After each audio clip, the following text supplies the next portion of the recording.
பாபாவினுடைய ஒரு அங்கித குழந்தையாவும் ராதாகிருஷ்ணமாயி அன்னையினுடைய ஒரு அங்கித குழந்தையாவும் இருந்தவர் தான் வாமனராவ் பட்டேல். அவரை பாபா நீங்க இருக்காத கிளம்பி அவன் ஊருக்கு போடா அப்படின்ட்டார்.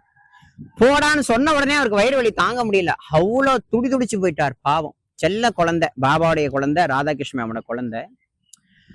அப்ப அவர் வலியால துடிக்கும் பொழுது ராதாகிருஷ்ண அம்மா எந்த வைத்தியத்தையும் பார்க்கல, எந்த மருந்தும் கொடுக்கல. அம்மா சொன்ன வார்த்தை என்னன்னா, பாபா என்ன சொன்னாரு, ஒரு வயிற்று வலிக்கு லக்ஷ்மி கோயிலுக்கு இருக்கக்கூடிய ஒரு நாய்க்கு, ஒரு அந்த கருப்பு நாய்க்கு தயிர் சாதம் போடு உன் வயிற்று வலி போகும்னு சொன்னார் இல்லையா? அத போல வாமனராவ் பட்டேலுக்கு ராதாகிருஷ்ண அம்மா என்ன தெரியுமா சொன்னாங்க?